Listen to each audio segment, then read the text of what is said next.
और चलिए बड़ी खबर, सुप्रीम कोर्ट में आज अरावली पर्वतमाला से जुड़े मामले में अहम सुनवाई होने जा रही है। सुनवाई का सीधा असर राजस्थान के कई जिलों में खनन और पर्यावरण की नीतियों पर पड़ेगा। कोर्ट अरावली की परिभाषा और संरक्षण से जुड़े पूर्व आदेशों की समीक्षा करेगा। पर्यावरण संगठनों ने अरावली क्षेत्र में खनन पर सख्त रोक की मांग की है। इस मामले में कोर्ट का रुख राजस्थान के भविष्य के पर्यावरण नीति को तय करेगा। तो इस सुनवाई के दौरान या बाद में अहम दिशा निर्देश भी जारी हो सकते हैं। तो आज अरावली को लेकर महत्वपूर्ण सुनवाई सुप्रीम कोर्ट में होगी। खबर पर ज्यादा जानकारी के लिए हमारे एसोसिएट एडिटर निर्मल तिवारी हमारे साथ जुड़ गए हैं। निर्मल जी, आज का दिन बेहद महत्वपूर्ण है क्योंकि देश की सर्वोच्च अदालत में अरावली को लेकर सुनवाई होने जा रही है, जो कि आगे आने वाली पर्यावरण नीति के लिए बेहद महत्वपूर्ण साबित होगी।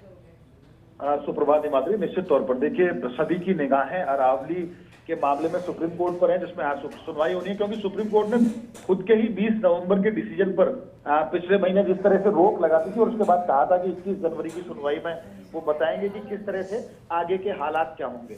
दरअसल 4 राज्यों की हम सीधे तौर पर बात करते हैं और सबसे बड़ा जो प्रभावित राज्य है वो राजस्थान है। अगर अरावली की हम बात करते हैं, क्योंकि 694 किलोमीटर लंबी अरावली का जो 80% हिस्सा है वो राजस्थान से ऊपर गुजरता है। इसका तमाम माइनिंग की बात करें, दूसरे प्रोडक्ट्स की बात करें, तो राजस्थान सबसे बड़ा प्रभावित राज्य है। ऐसे में निश्चित तौर पर हर राजस्थानवासी की इस तरफ निगाहें, क्योंकि बड़े बड़े आंदोलन इस दौरान हुए और सबने यही कहा कि अरावली से छेड़छाड़ ना किया जाए, क्योंकि जो 100 मीटर की हाइट का जो नियम जिसको लेकर के पूरा आदेश जारी किए गए थे, उसमें यह आशंका व्यक्त की गई थी इससे 80% अरावली की जो छोटी पहाड़ियां हैं वो नष्ट हो जाएंगी, बेतहाशा खनन होगा।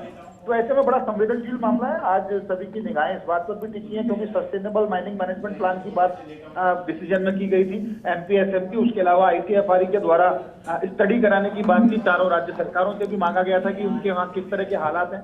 राजस्थान ने भी अपनी तरफ से, जो राजस्थान की तरफ से जो कुछ दस्तावेज पेश किए गए, उसमें साफ तौर पर कहा गया था कि 1,44,000 वर्ग किलोमीटर का क्षेत्र अरावली क्षेत्र में है। इसमें करीब 21,000 वर्ग किलोमीटर का क्षेत्र वन क्षेत्र भी है। ऐसे में वन नष्ट ना हो, बेतहाशा खनन ना हो, उसको लेकर के राजस्थान की तरफ से भी तमाम जो तथ्य थे वो पेश किए गए थे।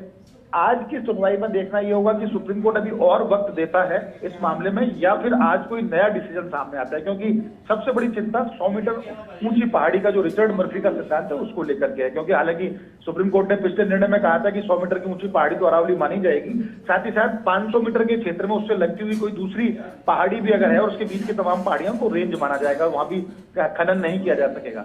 लेकिन अब चूंकि रोक लगा दी गई थी, नए सिरे से सबको डिसीजन का इंतजार है, तो ऐसे में सुप्रीम कोर्ट आज जिस तरह का भी डिसीजन देगा, अरावली का भविष्य उसी से तय होगा। और चूंकि जनमानस, जनभावना जो है वो अरावली के संरक्षण, सुरक्षा को लेकर के प्रतिबद्ध भी है, आंदोलित भी है, तो निश्चित तौर पर आज देखना होगा कि किस तरह का डिसीजन आता है। और चारों राज्य सरकार उसको लेकर तैयार भी है और सरकारों की तरफ से तैयारी, खासकर राजस्थान में खान विभाग की तरफ से पूरी तरह से तैयारी है। अगर अरावली को लेकर किसी तरह की रोक या किसी तरह के और प्रतिबंध सामने आते हैं, तो निश्चित तौर पर खनन को लेकर राज्य सरकार की जो तैयारी है वो देखने को मिलेगा कि उनका प्लान बी क्या होगा। और अगर कुछ और मोहलत दी जाती है अभी, तो उम्मीद की जा सकती है कि कुछ समय और अगर दिया जाएगा तो उसमें आईटीएफआरई के द्वारा एक अध्ययन रिपोर्ट पेश की जाएगी, उसके बाद ही कोई बड़ा निर्णय सामने आ सकता है। लेकिन सब कुछ सुप्रीम कोर्ट के ऊपर निर्भर है। कुछ ही देर में जब सुनवाई की प्रक्रिया शुरू होगी, उसके बाद जब फैसला सामने आएगा तब पता पड़ेगा कि भविष्य क्या रहेगा। लेकिन फिलहाल तो सबकी निगाहें सुप्रीम कोर्ट की तरफ है।